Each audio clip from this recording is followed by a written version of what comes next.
I have been wanting to make this video for a long time. It's time for me to talk about how I threw my smartphone in the ocean. If you too have recurring thoughts of throwing your smartphone in the ocean, this video is for you.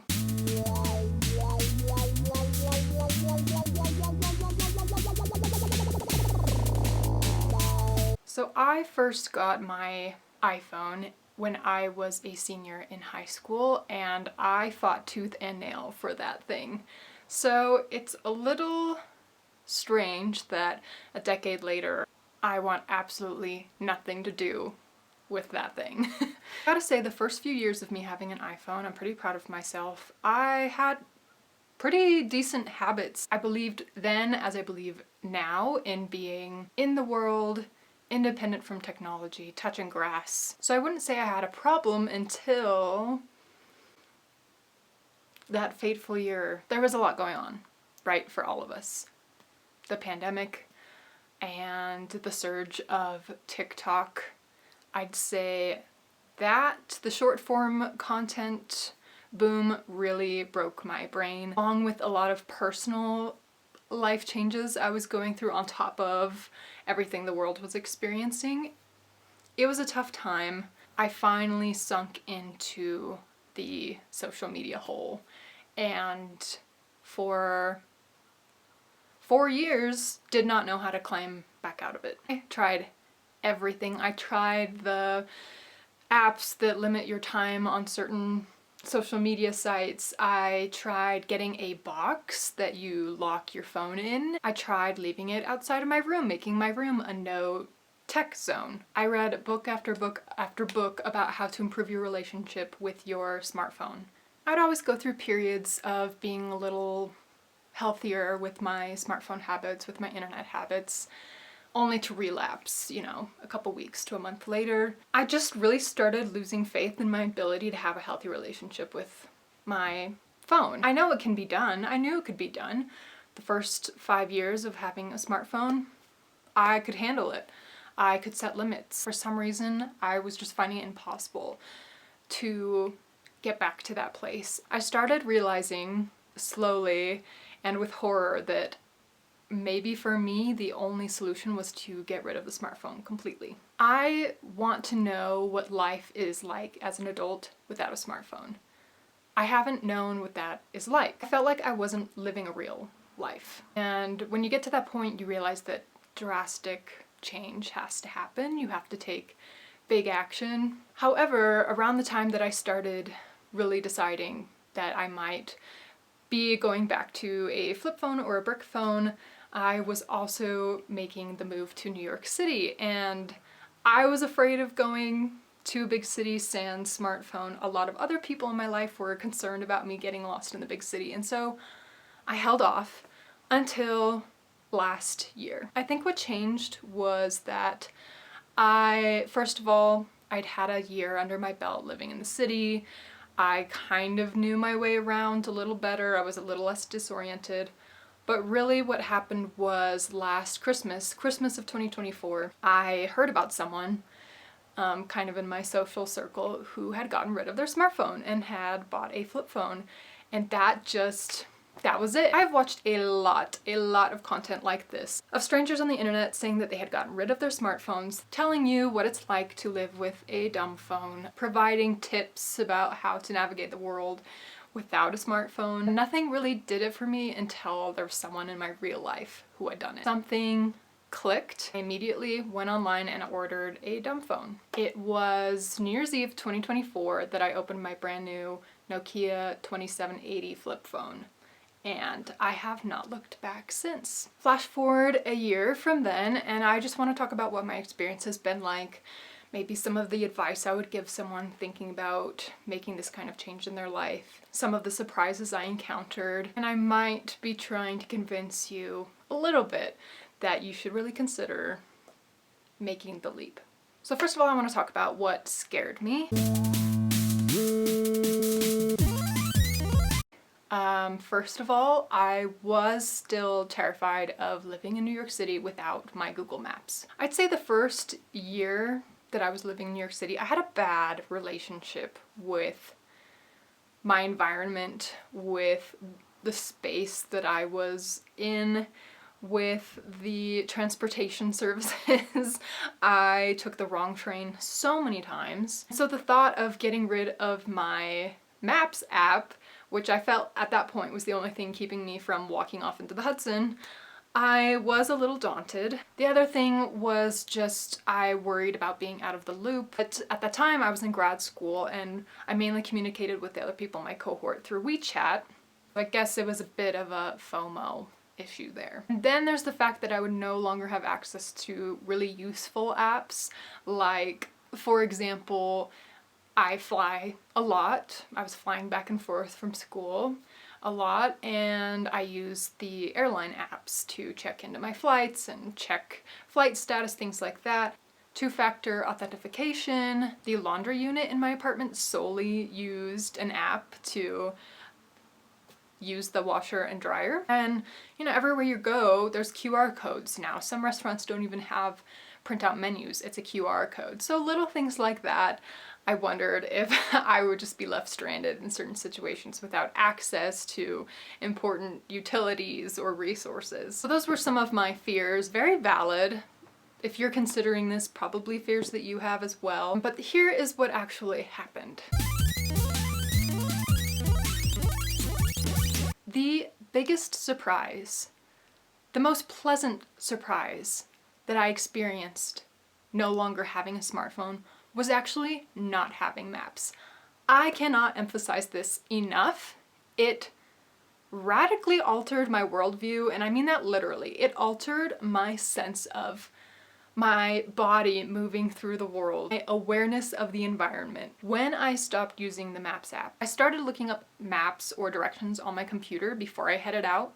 I had a little book that I bought just to write down directions, and my love for the city grew immensely in the 6 months that I had remaining in New York City after giving up my smartphone. I realized that my hate for the city, because I had a lot of problems with living in New York for the first year and a half that I was there, they were gone. Because I had to be in it. I had to be fully present in my environment and aware of all the little details around me in order to orient myself. I got down the train schedules and the train maps so well. I just built this mental map of New York City. And I'm so shocked how much that improved my overall relationship with the city. I hated it there so bad up until the beginning of 2025. And by the time I left, I was devastated to be leaving. And I never thought that that would happen to me. That was one of the most wonderful surprises. It's one of those things where you think you can't live without this convenience, and then you realize that being inconvenienced makes life feel like magic. Next thing, communication.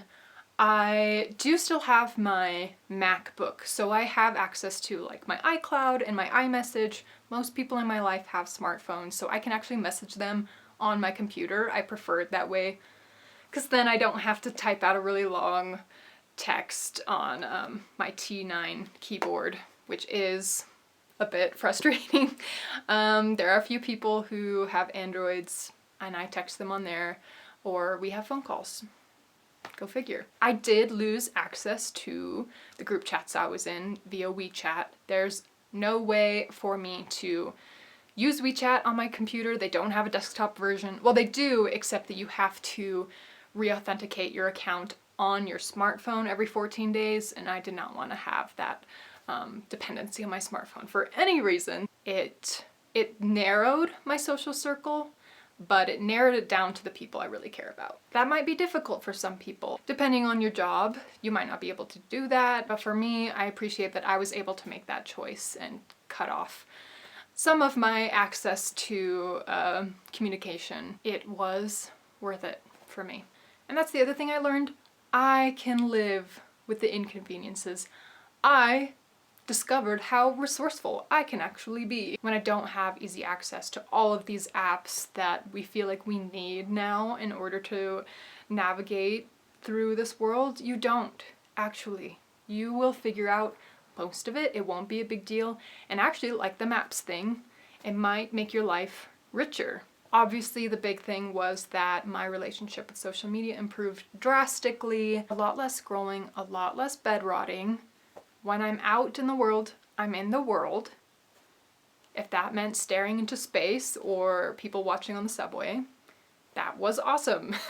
I started collecting physical media, like CDs. I got a CD player, which is really fun and clunky to use, but sounds great. I started listening to whole albums more and falling in love with specific artists. I have a much bigger CD collection than this now, but my CD case is in my car. So I also got a DVD player, took hook up to a monitor, and I have a DVD drive that hooks up to my laptop. I've started collecting movies. I only have these two right here for now. But I mostly check out DVDs from the library. And that's another thing. I started going to the library a whole lot more just because you have to find other things to do. I enjoyed just going to the library. It feels like going to Blockbuster. I'm at Blockbuster, I'm renting movies. Libraries are so underutilized. We need to go, people. You can also check out CDs. You can check out CDs. I think I'm gonna start doing more library haul videos because I can just come home with this stack of movies and CDs and books, and not just fiction, but like coffee table books, picture books, graphic I mean, like, this is obvious stuff, but I did not appreciate the richness of the libraries until this year. I substituted my phone camera for real cameras. I have a couple that I've either gotten myself or have been given to me by people who no longer needed them. So I get to dabble in photography, cinematography a little bit. My hobbies have expanded. I'm really into collage, and I started cross-stitching a little bit. My grandma just got me into diamond painting, which I am loving, even if it is killing my back a little bit. And I've been reading more, which this is primarily, for now, a reading channel, so that was really good for me and my brand. I do want to be honest and admit that I still do have a bit of a screen time problem with my laptop, but it's so not as bad as when I was on a smartphone. The interfaces on the desktop, like even sometimes I'm scrolling on TikTok. I use TikTok, Instagram, YouTube, obviously. I have streaming services, but the interfaces are just not as conducive to doom scrolling. And I do use a few app blocking apps like Freedom. I really recommend Freedom. Works really well for me. You know, I might off and on fall into a bit of an internet hole, but it's just so not as intense as it was when I was on my smartphone. So in conclusion, I want to say, if you are even thinking about making the transition to a dumb phone, I think you should just do it. There are always going to be things that make it scary, that make it difficult, but I'm here to tell you that it's worth it, and that literally the thought of ever going back to owning a smartphone fills my stomach with dread. Unless something in my life radically changes and suddenly I'm required to buy an iPhone again, there is no part of my mind that wants to do that. I've had absolutely zero regrets. I've seen some people say that have taken on this challenge that in a lot of ways nothing changes, and that is true.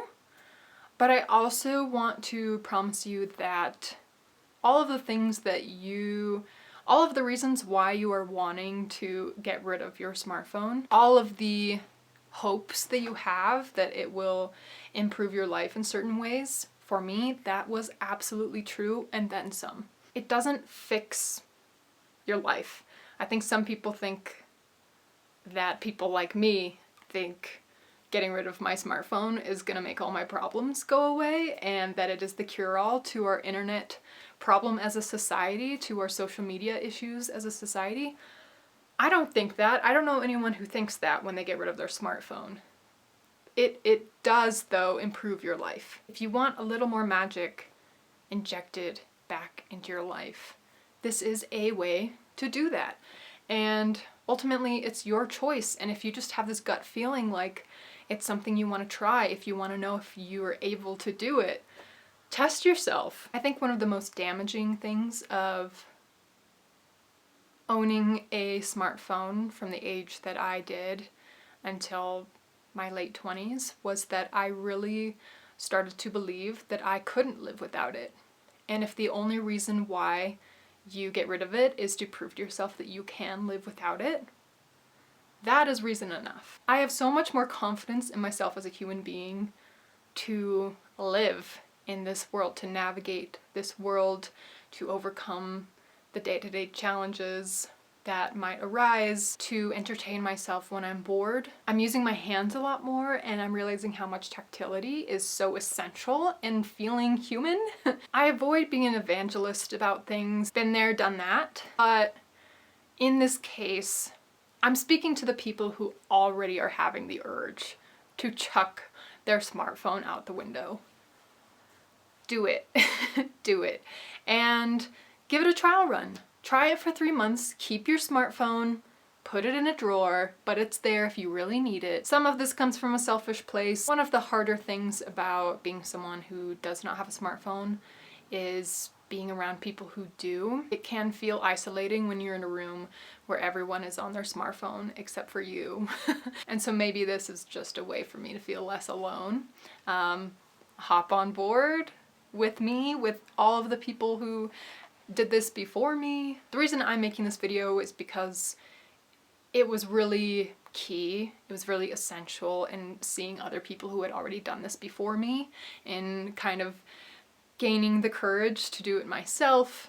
And so if I can return the favor in any way, that's what I want to do. If you have gotten rid of your smartphone, I would love to hear about your experiences, the good, the bad. If you're thinking about it, tell me, what are you afraid of? You know, what's holding you back? What's your relationship like with your phone, with social media? I want to have a conversation about this, or rather, I want to join the conversation about this because it's already been ongoing, and I do think that things are shifting. Getting rid of your smartphone is just the first step. There's a lot of work that you will be doing after you get rid of your smartphone. There's a lot of work I had to do on my ability to sit with myself.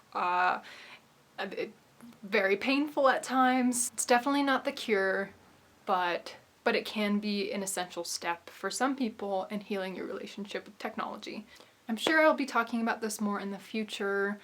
I have a lot of topics on my mind relating to internet use, social media, our relationship with things, objects in the world, rather than our relationship with virtual reality. And I'll probably be talking about those in some videos very soon, so stay tuned if this is a topic you are interested in. I need to get up now because my legs are falling asleep. I'm probably gonna go work on my diamond painting a little bit. Good luck to you. I know we all need it. Talk to you next time, okay? Bye.